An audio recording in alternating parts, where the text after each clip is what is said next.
In this video, I'm going to be describing the OpenCRVS product specifications. This is a Google document that documents the entire release. You can see here 1.4, and there's a version of this for 1.3 and 1.2. This document is very closely related to and complements our documentation website, and you'll see links to it throughout. So there's one such on the functional architecture page. This product specification goes into a little bit more granular detail on some aspects of OpenCRVS, so you might find it useful in that regard. On the home page, we reiterate our goals and objectives. One goal, for instance, provide a legal record of birth and death events, protecting the rights of all individuals from birth. One of our objectives to meet this goal is increasing completeness rates for registrations of births and deaths to 100%. So these are what, as core, our goal and objectives and what we're striving to achieve with every new release. How to use this document? So you can click File, make a copy, or you can download it to Microsoft Excel. You can then have a local version of this to use to review OpenCRVS functions and user tasks, be able to identify additional requirements, be able to describe your new requirement, and then you can look to our backlog and raise any kind of feature ideas and any requirements that you have. We can work together to build that into OpenCRVS core and make it available for all countries. We have the contents here, so links, shortcuts to some of these specific tabs. And as I said, we document the version history here. So in this video, I'm going to be describing a high level each tab. So let's start off with functions. The function tab describes how we describe the logical components of OpenCRVS, of what it is comprised of. So we kind of group that into user access, how users access the system, what events can be registered in the system, the core functions that make up the product, support, admin, and data. And you'll see here that some of them have been striked through.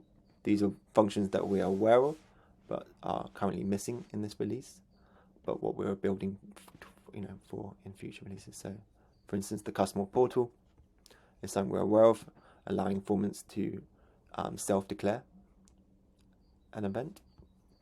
We have divorce and adoption, sadly not in this release, but also coming in future releases that we're aware of. So this is how we kind of frame the product and describe the product and kind of split it up into its components. The next tab, users. So we have 7 specific system roles in OpenCRVS: the field agent, registration agent, the registrar, national registrar, local system admin, national system admin, and performance manager.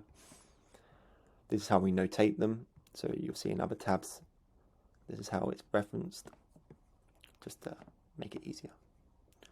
So this is how there's a notation for each of these users. And each user has set responsibilities, kind of set permissions in the system. For instance, the field agent can create notifications and send them to the registration office. A registration agent can create declarations, review, and send for approval. And they can also print certificates. So, yeah, we have set permissions for these roles. In terms of configuration, and I'll describe this in another video, but for now, quickly, you can choose to describe the system role in any which way you want. So you might have a registrar role in your country, but you also might have the mayor performing these system actions. So you can add mayor and assign users to the role of mayor, which will have the system role of registrar.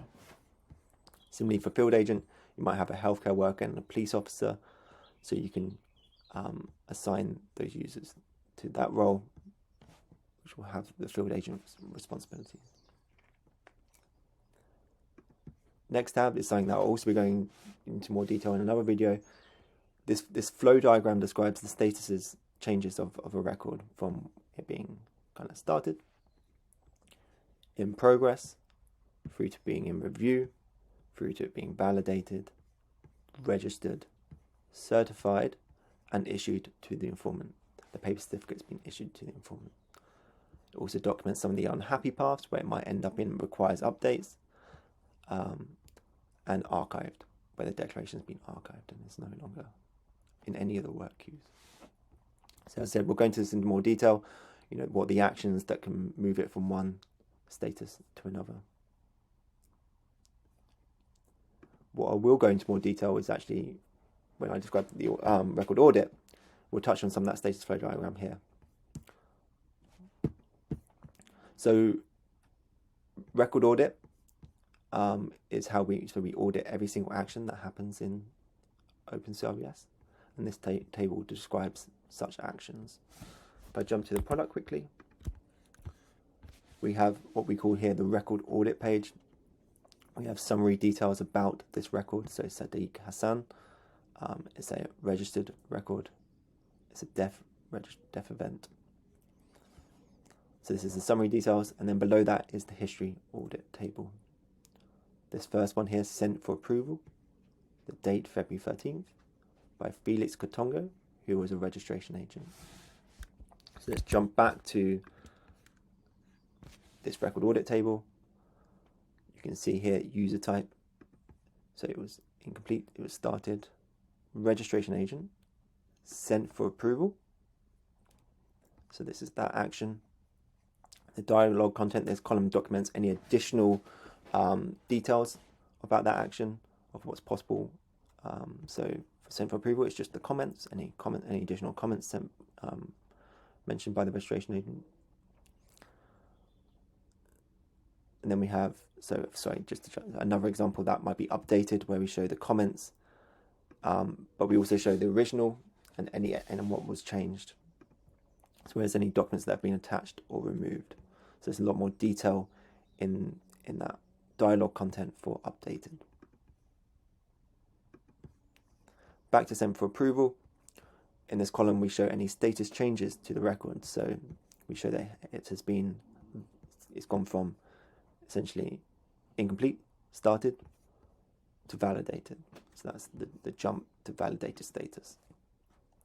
We also show if there's any work queue changes. So for sent for approval, it's quite unique in that as a registration agent, they have a sent for approval work queue. So it'll move to the sent for approval work queue for the registration agent. But for the registrar, there'll be no change. The registrar has only ready for review work queue, which documents any document with a status in review and validated. So for the registrar, there won't actually be any status change, but for the registration agent, it will change the work queue of the registration agent sent for approval, and that's what this column here documents. So it's an exhaustive list of all the actions that can be formed in OpenCRVS based on the current status of the record, what status changes occur based on this action, and is any movement of the record to a different work queue or removal from that work queue. All work queues. At the bottom here, we also document any kind of user audit actions, system actions like logging in and logging out, changing password, asking for a username reminder. So you'll find those at the bottom there. So a very useful table to understand the detail logic of system actions, changes to the statuses, and work queues. In this next tab, we document deduplication. So deduplication is done with a tool called Elasticsearch, and we're doing a lot more than just trying to find exact matches of records, existing records. We have the capability of finding, looking for similar first names and last names, and similar date of birth. So we don't just look for the exact date of birth. We have a little bit of range, and we can choose whether that's within 5 days or it being the same date, same day and month, but the year has been changed. So that's what's capable with OpenCRVS. As Mary, and Mary could be spelled slightly differently, but could equal a similar and matching declaration. For birth, we have 3 checks. We have the standard check. The standard check is essentially looking for mistakenly created registrations. So a new declaration comes in. We then check against all existing records, that have been recorded in the database, in the registry, the digital registry. And with this new declaration, we're checking, is there a record with a similar child's first and last name, similar date of birth within 5 days, similar mother, first name and last name, and similar date of birth. And we also, if your implementation is configured this way, we also include the NID, the national ID. So new declaration comes in. Is there a record with a similar child, a similar mother? And if so, we flag that as a potential duplicate for the registrar to review against. This second check is new declaration comes in. Is there a record with a similar mother? So we think it's the same mother, but they've also registered a child within 9 months. So obviously you can't have 2 pregnancies in 9 months, so this is another way we can check to see if this declaration comes in is a duplicate, or or could be a fraudulent declaration. One fraudulent declaration check we do is looking to see if a new declaration comes in. Is there a record where we think it's the same child, but this new declaration, they've changed the age, they've increased it or decreased it? That's what this check is looking for. So yeah, similar child first and last name, date of birth has been changed plus or minus 3 years, and then similar mother's first name and last name. So we think it's the same mother. For death, we just do the standard check. So just declaration comes in, check against all existing records to find if we think it's this, the same deceased has already been registered, because we're looking for looking against similar deceased first and last name, same NID if available, date of death within 5 days, date of birth or same age. So these are the checks we currently do.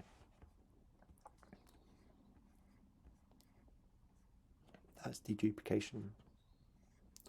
Okay, now we move into the core functions. So this tab documents the user task for each core function. So we have notify event, we have declare an event, validate an event, as you saw on that first functions tab. But we split those functions into specific user tasks that are possible. So let's take one, for example, declare an event, update an in-progress declaration is the user task. We document here the users that can perform this task: field agent, registration agent, registrar, national registrar. And we document here why this user task isn't needed. So incomplete declarations started by a registration agent or registrar are then saved and appear in their in-progress work queue to be completed. So we allow the ability to save drafts. So we need the ability to progress, to open that draft up again and complete it. Update an in-progress declaration. So you're starting to get the granular detail of the functional requirements and what's supported by OpenCRVS. Let's look at another one, for example. Another declare event. The star indicates actually it's a new user task, a new feature of OpenCRVS in this release. This one is capture informant's confirmation with a digital signature. So on the review page now, you have the ability to click sign, and with the informant's finger, they can enter their digital signature. You can also upload a photo of a signature that the informant has performed. So a field agent, registration registrar, national registrar can prompt this capturing of the informant's digital signature.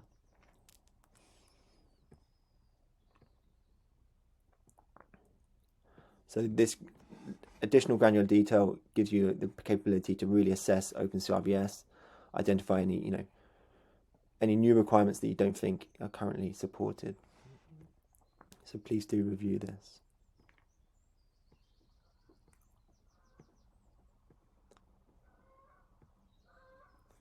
In the next tab, in the same way, we describe the support functions: logging in, user onboarding, user settings, audit, as we described, so viewing the record history and comments, deduplication, so being able to review potential duplicates is a user role, is a user task that a registrar and a national registrar can perform. Marking that declaration as a valid, again, registrar and national registrar, marking declarations as a duplicate and archiving it. So that's the deduplication experience for registrars and national registrars.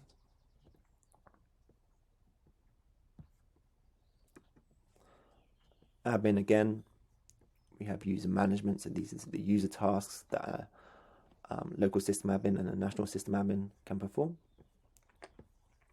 Deactivating, reactivating users, reassigning a user to a different office as well. We've got our configurations that a national system admin can perform. We've got our form configuration that only a developer in this regard can perform. Certificates, integrations, and users. We then have 3 tabs on specific user tasks relating to each event. At the moment, this is declare a birth, and then we document again the deduplication logic to how the system in this item automatically identifies potential duplicates. So that's the same for births and deaths and marriages. Okay, final 2 tabs. We have new requirements. So as I said, it's a useful document to see the granularity of what's possible in OpenCRVS and review against your own requirements. We provide this tab here for you to describe any additional requirements. And this is how we document them and try to really flesh out what is really required. So we recommend you use this template. We have the function. So what function do you think it supports in OpenCRVS? You might have identified a new big function that you think is really important, but in most cases it will link to an existing function. Describe the user task. So describe what does the user need to do. What system roles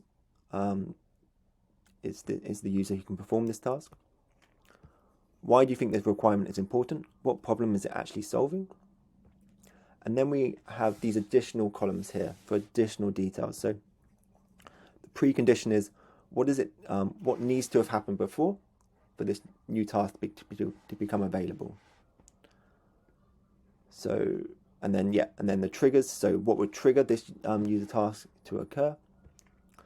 What's the high level flow, the happy path to completing this user task? Post condition is what has changed. So what is anything that's happened after this user task has been completed that is important to document and share. And then variation exceptions is like any alternative outcomes, what could possibly deviate from the happy flow, and what's the implications of that. In this example 1 here, what we've documented here is at the moment in the product, once the field agent has sent a declaration for review, if it's then sent for updates, or it requires updates, it's moved into the requires updates work queue and status. At the moment, the field agent cannot update that declaration. They can only view the record audit. So in this example here, we want to allow the field agent to update a record that has been rejected. It has been sent into the requires updates work queue so that it can be processed. So this requirement here is documenting the ability of the field agent being able to assign themselves to that declaration in requires updates, being able to make that update and then send it again for approval. So there's lots of detail here to really flesh out that requirement, really make it clear to other members of your team, and to make it really clear to core what you think is required as a new feature. So that's how you can use this tab, new requirements. And then finally, non-functional requirements. these document are useful for when you're testing your implementation. Some of them are just in general, like the performance of the product. We have performance here, logging for the first time. Our performance target is within 20 seconds. So on that first load, there's no data kind of cached in the browser, so it takes a longer time to download. This is our target of 20 seconds. Subsequent logins, our target is around 5 seconds. So this is what we use to test the performance of OpenCRVS. So performance here, interoperability, compatibility, security, and then some of these will actually be depending on your implementation and how you've deployed OpenCRVS locally. So the availability, obviously this is our target, 98% uptime, but your deployment would influence these. Maintainability and usability. So these are available to you. These are what we recommend you should be testing OpenCRVS against in terms of the non-functional requirements. And yeah, another important aspect is setting your test criteria. Again, this will be dependent on your implementation, but you can see here what we as core are testing against to ensure we've got a high standard product that can scale and accommodate large numbers of registrations. So yeah, this ends this video on the OpenCRVS product specifications. And as I said, expect a version of this for each major release. Thank you.